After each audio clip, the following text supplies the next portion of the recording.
हमारे स्वराज का प्रतीक है। वंदे मातरम। स्वराज में देखिए महान क्रांतिकारी भीकाजी कामा की गौरव गाथा।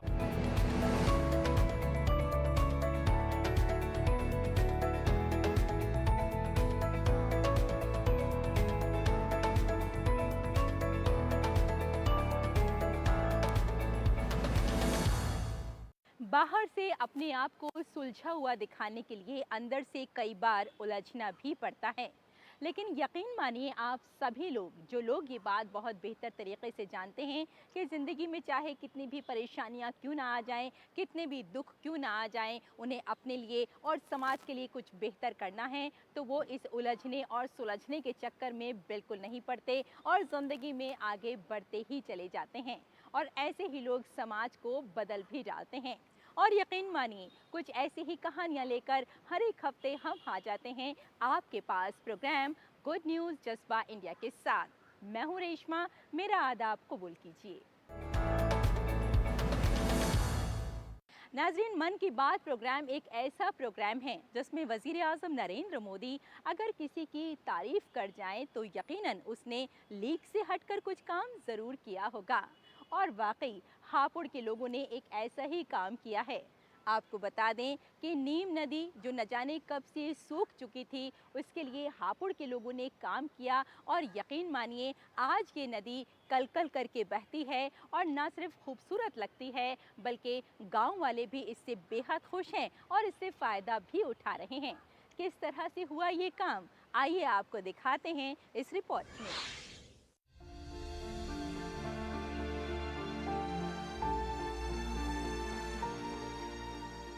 उत्तर प्रदेश के हापुड़ में लोगों की मेहनत से नीम नदी एक बार फिर बहने लगी है। जी हाँ, लोगों ने मिलकर यूपी के हापुड़ जिले में एक मासूम दरिया को जिंदा किया है। बहुत पहले यहाँ नीम नाम का एक दरिया हुआ करता था। वक्त के साथ साथ ये नदी नापैद हो गई, लेकिन इसे मकामी यादों और लोक दास्तानों में हमेशा याद रखा जाता है। अब हापुड़ के लोगों ने अपने इस कुदरती विरसे को जिंदा करने का फैसला किया और लोगों की इज्तिमाई कोशिशों से अब दरिया फिर से जिंदा होने लगा है। दरिया को अमृत सरोवर के तौर पर भी तैयार किया जा रहा है। गांव वालों की इस मेहनत को देखकर वजीर आजम नरेंद्र मोदी ने भी मन की बात के 102वें एपिसोड में इस मासूम होने वाली नदी को जिंदा करने का जिक्र किया था। नीर फाउंडेशन के रमाकांत त्यागी, जिन्होंने नीम नदी की इब्तिदा और इसके अहिया में अहम किरदार अदा किया है, इस पर खुशी का इजहार किया है और कहा है कि मोदी जी ने अपनी मन की बात में दरियाए नीम के अहिया की बात की है, जिससे हमें मदद मिलेगी और मेहनत हमारी कामयाब होगी। ये काम लगभग 3 वर्ष में पूरा हुआ और इसमें ये पूरा सामूहिक काम था। समाज और सरकार के प्रयास से, सामूहिक प्रयास से हुआ। तो समाज का इसमें बहुत बड़ा योगदान था, क्योंकि बिना समाज के योगदान के संभव ही नहीं था। और जैसे ही माननीय प्रधानमंत्री जी ने इसका जिक्र किया तो सबसे ज़्यादा खुश हापुड़ का समुदाय ही हुआ कि एक हमारी मेहनत सफल हुई। और उसमें प्रशासन का भी योगदान था, प्रशासन को भी अच्छा लगा। बाकी जो भी लोग इस काम से जुड़े हुए थे सबको बहुत प्रोत्साहन मिला। दरअसल हापुड़ की नीम नदी यूपी के 3 अजलाह से गुजरती है। इसका आबाई इलाका हापुड़ जिले के दतियाना गाँव में है। ये एक तारीखी गांव है। कहा जाता है कि ये बाबा दत्तात्रेय का मस्कन रहा है। उन्हीं के नाम पर इस गांव का नाम दतियाना पड़ा है। ये दरिया जो हापुड़ जिले के 14 देहातों से होता हुआ बुलंदशहर पहुंच जाता है। इसकी लंबाई हापुड़ में 14.2 किलोमीटर और बुलंदशहर में 134 किलोमीटर और अलीगढ़ में 40 किलोमीटर है। अलीगढ़ पहुंचने के बाद ये दरिया काली नदी में जा मिलता है, जो बाद में गंगा में जम हो जाता है। ये एक ऐसा दरिया है जिसमें 0% आलूदगी है और दरियाए काली की मुआविन दरिया होने की वजह से इसकी आलूदगी को कम करने में अहम किरदार अदा करता है। हम गांव वालों की हिम्मत और जज्बे को सलाम करते हैं। Bureau report, DD news. दोस्तों, नेक काम क्या होता है ये तो हम सभी जानते हैं और शायद इसीलिए कहा जाता है कि इस दुनिया में आए हो तो नेक काम करते ही चले जाओ। और वाकई इसमें कोई शक की बात नहीं है कि जब हम इस तरह के काम करते हैं तो मुश्किलें तो दरपेश आती ही हैं। लेकिन रायबरेली के कुछ लोग ऐसे भी हैं जो फ्री में खाना खिलाते हैं उन लोगों को जो भूखे रहते हैं, जिनको 2 वक्त की रोटी नसीब नहीं होती। अब आप सोच सकते हैं कि ये कितना बड़ा काम है और वाकई अगर इस काम को हम सब मिलकर अंजाम दें तो आप सोच सकते हैं कि हमारे सामने जो समाज होगा किस कदर खूबसूरत होगा, जिसमें ना कोई भूखा रहेगा और जब वो भूखा नहीं रहेगा तो अपनी ज़िंदगी को बेहतर बनाने के लिए मुख्तलिफ काम भी कर सकता है। फिलहाल आपको इन लोगों से मिलवाते हैं और जानते हैं इनकी दिलचस्प कहानी। रायबरेली जिले में बशमूल महेंद्र अग्रवाल और राजेंद्र अवस्थी, जगदीश सैनानी, ये तकरीबन 7 लोगों की टीम है जिसने वो काम किया जो हर कोई नहीं कर सकता।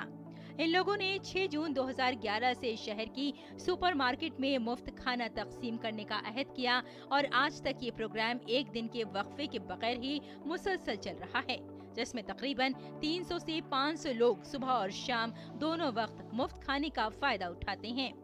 समाजी कारकुन महेंद्र अग्रवाल का कहना है कि उन्हें अमरनाथ धाम यात्रा के दौरान इसकी तरकीब मिली, जहां उन्होंने देखा कि लोग मुफ्त भंडारा चलाते हैं।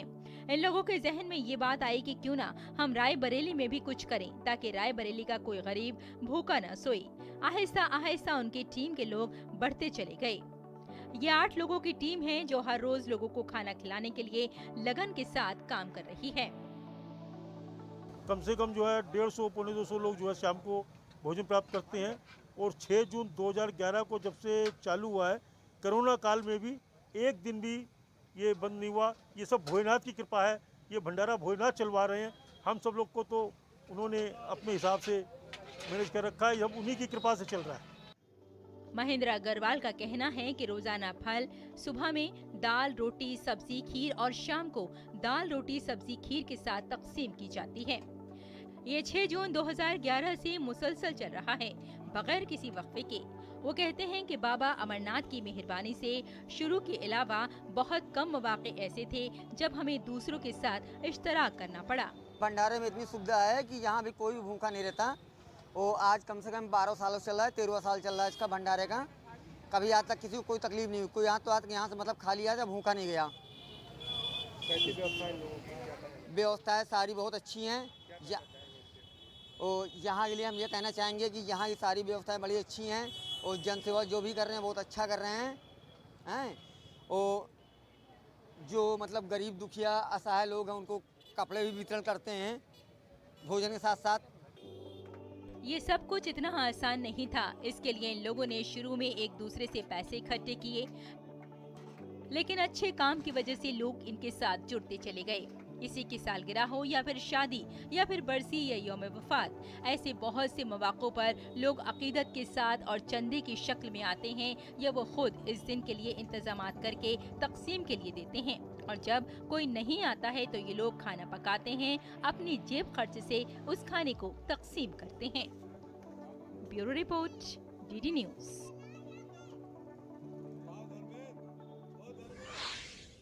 दोस्तों, बातें हो रही हैं आपके साथ नेक काम की, और वाकई जब हम खाने के साथ साथ अपनी वो चीज़ें भी अतिया कर दें जो हमारे इस्तेमाल में नहीं आती हैं, तो आप यकीन मानिए किसी का फ़ायदा हो सकता है, इससे कोई अपनी ज़िंदगी बना सकता है उन चीज़ों से। वडोदरा के एक स्कूल में एक ऐसी ही पहल की गई है।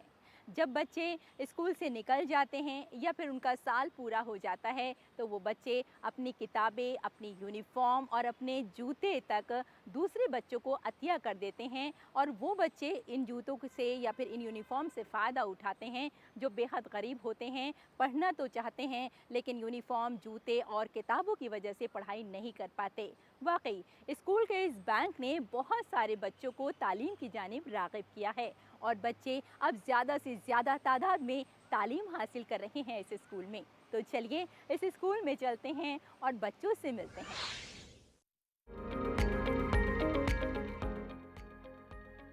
गुजरात के वडोदरा के इलेक्ट्रिसिटी बोर्ड स्कूल ने एक अनोखा इक़दाम किया है जिसे यूनिफॉर्म एंड शूज बैंक का नाम दिया गया है। इलेक्ट्रिसिटी बोर्ड स्कूल ने अपने तलबा के लिए यूनिफॉर्म और जूता बैंक बनाया है, जहां से गरीब बच्चों को मुफ्त यूनिफॉर्म और जूते फराहम किए जाते हैं।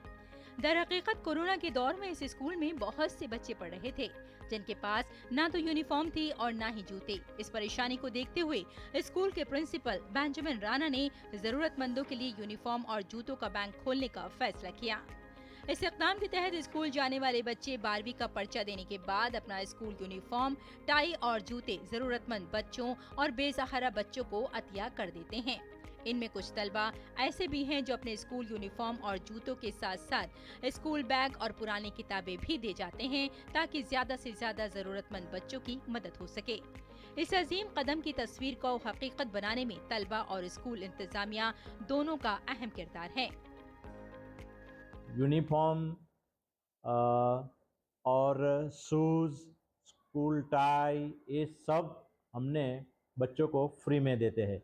जो 12वीं कक्षा के बच्चे हैं जो पास हो जाते हैं उनको हम कांटेक्ट करते हैं कि आप लोग 12वीं कक्षा पास हो गए हैं और आपको अब स्कूल यूनिफॉर्म या पीटी यूनिफॉर्म या जो शूज़ है वो कुछ काम में आएगा नहीं, तो प्लीज़ आप हमको डोनेट कीजिए, हम गरीब बच्चों में उसे बांट देंगे। और हम कोई बच्चे का फ़ोटो भी क्लिक नहीं करते, किसी का नाम भी नहीं पूछते। जिसको ज़रूरत होती है वो आता है, हम उनको दिखाते हैं, उसमें से उनको जो अच्छा लगता है उनका माप के मुताबिक वो नाप के मुताबिक वो उसके ले जाता है। इस इक़दाम के तहत हर साल तकरीबन 70 से 80 तालिबे इल्म अपना यूनिफॉर्म और जूते स्कूल में जमा करवाते हैं। ये यूनिफॉर्म और शूज बैंक पिछले 5 सालों से काम कर रहा है और अब तक 300 से ज़ायद तलबा इससे मुस्तफीद हो चुके हैं। बच्चे यहाँ आते हैं और अपनी पैमाइश के मुताबिक यूनिफॉर्म और जूते पहन लेते हैं, इस उम्मीद के साथ कि एक दिन वो भी इसी तरह किसी की मदद करेंगे। ये भी तालीम को फरोग देने का एक अच्छा तरीका है, क्योंकि बाज़ औक़ात बच्चे पढ़ना तो चाहते हैं लेकिन यूनिफॉर्म और जूते नहीं होने की वजह से स्कूल नहीं जा पाते। लेकिन यहाँ एक स्कूल टीचर का कहना है कि इस मुहिम से काफ़ी फ़ायदा हो रहा है। यूनिफॉर्म के साथ हम लोग रेफरेंस बुक जो डाइजेस्ट होती है, स्पेशली मैं साइंस की हूँ तो फिर साइंस के बच्चों के साथ ज़्यादा कांटेक्ट रहता है, तो फिर उनके साथ ही वो फिज़िक्स, केमिस्ट्री, बायोलॉजी, मैथ्स की जो डाइजेस्ट रेफरेंस बुक और फिर वो Aakash institute, Allen institute, RJ vision, इन सब का जो मटेरियल होता है, जिन जिन बच्चों ने वो क्लास किया है और अभी उनकी पढ़ाई ख़त्म हो गई है तो फिर उनको वो मटेरियल का कुछ काम नहीं है, तो फिर वो बच्चे सामने से बोलते हैं, कई बच्चे तो सामने से आके बोलते हैं कि भाई मैम हमको ये कुछ काम नहीं है, तो अगर आप किसी को ज़रूरत हो तो आप देना। तो फिर इससे फिर विचार आया कि ये भी शुरू करते हैं। तो फिर ये बायोलॉजी लैब में ही सब वो माइक्रोस्कोप रखने की जगह थी, वो सब कपबोर्ड खाली कर दिया और वहाँ पे बुक्स सब रख दी। और फिर अभी क्या बुक्स में कैसा है कि बच्चे आके मुझे फ़ोन नंबर लिखाते हैं, नाम लिखाते हैं और बुक्स का नाम लिखते हैं, और फिर 1 साल बाद जब पढ़ाई उनकी ख़त्म होती है तब मैं वो वापस ले लेती हूँ। जो बच्चे नहीं दे जाते हैं कुछ भी प्रॉब्लम की वजह से, उनको मैं सामने से फ़ोन करके बुलाती हूँ कि भाई दे जाओ, आपके जैसे और को ये काम आएगा। जहां विद्युत बोर्ड विद्यालय का ये इक़दाम बहुत से गरीब तलबा की ज़रूरियात को पूरा करने के साथ साथ दूसरों को भी ऐसा करने की तरकीब दे रहा है, वहीं ये तलबा में दूसरों का ख्याल रखने का जज्बा भी पैदा कर रहा है। Bureau report, DD news. दोस्तों, ज़िंदगी अगर बदलने का जज्बा हो, कुछ नया करने का जज्बा हो, और न सिर्फ हम बल्कि दूसरों के साथ साथ हम पूरे गांव की तस्वीर अगर बदलना चाहें तो बहुत कुछ कर सकते हैं। बात कर रही हूं आपके साथ रांची के एक गांव हरही की, और हरही गांव एक ऐसा गांव है जिसके हर घर में आपको गाय नज़र आएगी। और कमाल की बात यह है, जब गाय नज़र आ रही है तो आप सोच सकते हैं कि दूध का कारोबार कितना फैल रहा होगा। और वाकई हरही गांव के लोग जानते हैं कि दूध के कारोबार से न सिर्फ वो बल्कि पूरे गांव की तस्वीर कैसे बदली जा सकती है। तो चलिए हरही गांव चलते हैं और जानते हैं कि किस तरह से ये लोग अपनी जिंदगियों को बदल रहे हैं। हरही एक दूर उफ्तादा गांव है जो रांची से 35 किलोमीटर मगरिब में जंगलात से घिरा हुआ है। इस गांव की खास बात यह है कि हर घर में गाय पाली जाती है और ये गांव पूरे इलाके में गोकुल ग्राम के नाम से जाना जाता है। गांव इलाके में खेती और एक पशुपालन, यही 2 व्यवसाय है। खेती भी करता है लोग और पशुपालन भी करता है, लेकिन खेती में अभी थोड़ा हाथी के चलते थोड़ा नुकसान हो रहा है, लेकिन दूध में वो सब बात नहीं है। दूध तो डेली यहाँ मतलब बाजार मिल गया है दूध को, इसलिए दूध पर कोई नुकसान उस तरह से होता नहीं है। हर ही गांव और कुछ करीबी गांव के लोगों ने मिलकर दूध की पैदावार को ऑपरेशन कमेटी बनाई है, जिसके तकरीबन 250 अरकान हैं। गांव में दूध जमा करने का मरकज और दूध को ठंडा करने वाला प्लांट भी है, जहां रोजाना तकरीबन 2500 लीटर दूध जखीरा किया जाता है, जो शहर में फरोख्त किया जाता है। दर हकीकत हर साल एक जंगली हाथी हर ही गांव के आसपास आकर गांव की फसलों को काफी नुकसान पहुंचाता है, लेकिन यहाँ के देहाती दूध से इसकी तलाफी करते हैं। यही वजह है कि हर ही गांव के हर घर में खेती के साथ साथ गाय भी पाली जाती है। इस गांव के हर घर में गाय पाली जा रही है और इसी वजह से इस गांव को पूरे इलाके में गोकुल ग्राम के नाम से जाना जाने लगा है। मैं हरी का रहने वाला हूं और मैं अभी दूध बेचता हूं और दूध के साथ साथ पढ़ाई लिखाई भी कर रहा हूं और पढ़ाई लिखाई के साथ साथ खेती बाड़ी भी करता हूं, जिससे मेरा टाइम मैनेजमेंट हो जाता है और दूध के जरिए घर का सब लालन पालन पोषण, हम लोग का पढ़ाई और भी बहुत ऐसा काम है जो सहायक करता है दूध बेच के, जो हम लोग का पैसा आता है उससे। इस गांव में एक बैंक भी है इस गांव में एक बैंक भी है जहां तमाम दूध पैदा करने वालों के खाते हैं, जिसमें उनके पैसे बराह रास्त आते हैं। इस गांव में गोबर गैस का प्लांट भी है और आज भी इस गांव की गोबर गैस से इस गांव के कई घरों के चूल्हे जलते हैं। इस गांव के लोगों ने अपने शौक से दूध का कारोबार करके माशी खुद इन्हसारी का नया बाब लिखा है। इस गांव के हर घर में ट्रैक्टर, कारें और मोटरसाइकिलें नजर आती हैं। गांव की नई नस्ल के बच्चे अब मुल्क के बड़े शहरों में आला और फनी तालीम ले रहे हैं। आज झारखंड के इस गांव के लोग अपनी मेहनत और लगन से तरक्की का एक नया बाब लिख रहे हैं। Bureau report, DD news.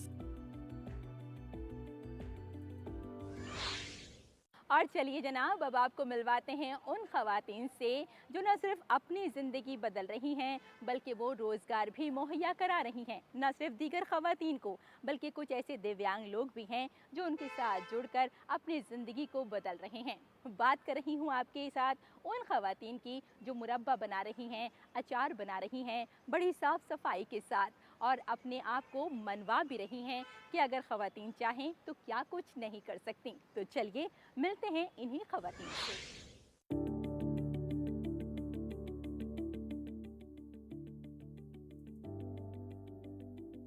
कोई भी गांव कुदरत या फिर फितरत के करीब होता है।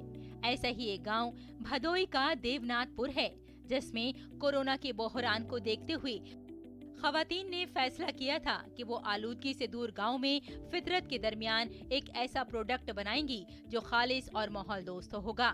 यहाँ मुख्तलिफ किस्म के अचार बनाए जाएंगे, मुरब्बा और कैंडी भी बनाई जाएगी।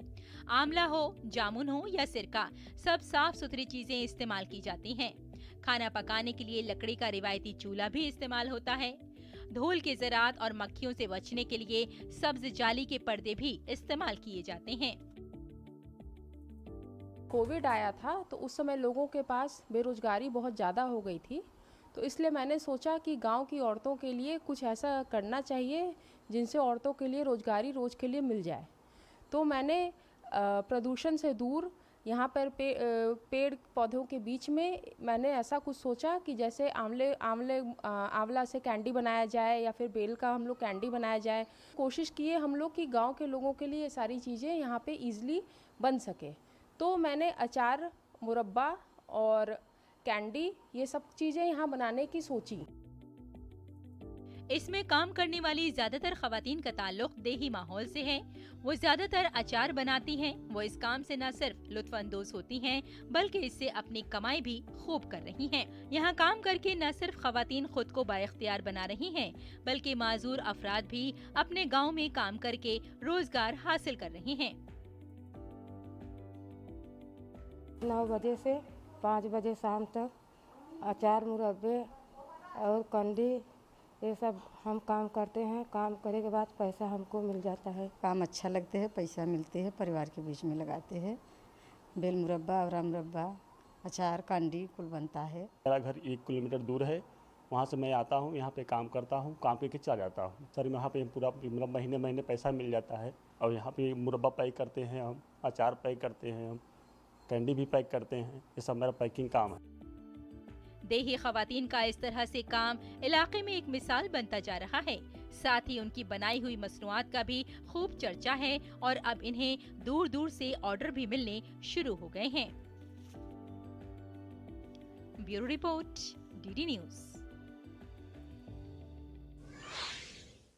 दोस्तों, जब जब हम खेती बाड़ी की बात करते हैं तो एहसास होता है उस किसान का जो बड़ी मेहनत के साथ सारा दिन अपने आप को खेतों में जोत कर पूरी तरह से किसानी करता है और ख़ास तौर से हम सब के लिए बहुत सारा अनाज उगाता है। अगर हम आपको एक ऐसे किसान से मिलवाएं जो मशरूम की खेती कर रहा है। आप जानते हैं कि मशरूम हर सीज़न में नहीं उगाए जा सकते, लेकिन हाई टेक्निक इस तरह की हो गई है आज कि किसान जानते हैं कि टेक्नोलॉजी से जुड़कर किस तरह से मशरूम की खेती की जा सकती है, वो भी पूरे साल। तो चलिए आपको एक हाईटेक किसान से मिलवाते हैं जो मशरूम की खेती कर रहे हैं। पिछले चंद सालों में मशरूम की काश्त की तरफ किसानों का रुझान तेजी से बढ़ा है। मार्केट में बढ़ती हुई मांग के मुताबिक मशरूम की काश्त बेहतर आमदनी का जरिया बन गई है। बस चंद बातों का ख्याल रखना होता है। इसे उगाने में मशरूम मार्केट में अच्छी कीमत पर दस्तयाब है। मुख्तलिफ रियासतों में किसान खुम्बी की काश्त से अच्छा मुनाफा कमा रहे हैं। कम जगह और कम वक्त के साथ इसकी काश्त की लागत भी बहुत कम है, जबकि मुनाफा लागत से कई गुना ज्यादा है। बिहार के गया जिले के अटारी गांव के जदीद किसान राजेश सिंह खेती बाड़ी में एक नया तजुर्बा कर रहे हैं। उनकी कोशिशें अब रंग ला रही हैं। यहाँ बड़े पैमाने पर मशरूम की काश्त की जा रही है। मशरूम की पैदावार में दर्जाए हरारत को खास अहमियत हासिल है। इसके लिए भी इंतजामात किए गए हैं। आमतौर पर मशरूम सिर्फ सर्दियों में ही पैदा होती है। राजेश सिंह ने एक एयर कंडीशन हॉल तैयार किया है ताकि लोगों को साल भर ताज़ा मशरूम मिल सके। मशरूम साल भर पैदा यहाँ किए जा सकते हैं। अपनी कोशिशों से राजेश ने न सिर्फ खुद को बिहार में एक अहम मशरूम काश्तकार के तौर पर कायम किया है, बल्कि वो दूसरे किसानों को मशरूम की काश्त की तरबियत भी दे रहे हैं। मशरूम के अलावा इन्होंने कॉर्न्स और मटर जैसी मसनूआत पर भी काम करना शुरू कर दिया है। मशरूम ग्रोइंग के साथ साथ लोग और भी खेती बाड़ी करवाते हैं, बेबी कॉर्न फार्मिंग वगैरह। और विगत 5-6 साल से लगभग हम लोग लगे हुए हैं कि मशरूम कैसे हम लोग बड़ा कर पाए। अब हुआ भी। अब विगत साल 2022 में मशरूम में बिहार में इंडिया में नंबर 1 में पहुंचा। बहुत बड़ा कंट्रीब्यूशन हम जैसे लोग और भी खेती करने वाले लोग मशरूम पर और मशरूम पर खेती में ट्रेनिंग और बाकी चीज़ देने वाले हम सोच रहे थे कि मशरूम तो एक पार्ट है जहाँ पर पहुँच कर आ रहा है। एक और भी ऐसा चीज़ जो किसान जुड़े हुए हैं, जैसे कि बेबी कॉर्न खेती से स्वीट कॉर्न खेती, मटर की खेती, इसी को देखते हुए हम लोगों ने मशरूम का खेती के साथ साथ अभी हम मटर, फ्रोजन मटर, बेबी कॉर्न और स्वीट कॉर्न का हम अभी रख रहे हैं और वही सेम चैनल के माध्यम से बिक्री हो रहा है। अपनी मसनूआत को तवील अरसे तक जखीरा करने के लिए जिले का पहला कोल्ड रूम भी बनाया गया है। ये अज्जा मनफी 20 डिग्री दर्जाए हरारत में महफूज किए जाते हैं। इनका मेयार तवील अरसे तक बरकरार रहता है। Bureau report, DD news. तो आज के लिए गुड न्यूज़ जज्बा इंडिया में इतना ही। लेकिन जाने से पहले हमेशा हम आपसे इतना ज़रूर कहते हैं कि अपने चेहरे पर एक मुस्कुराहट रखिए, क्योंकि जब आप मुस्कुराते हैं तो दूसरों को मुस्कुराने का सबब दे जाते हैं और इससे बड़ी नेकी की कोई और बात हो ही नहीं सकती। इसी के साथ bye bye and take care.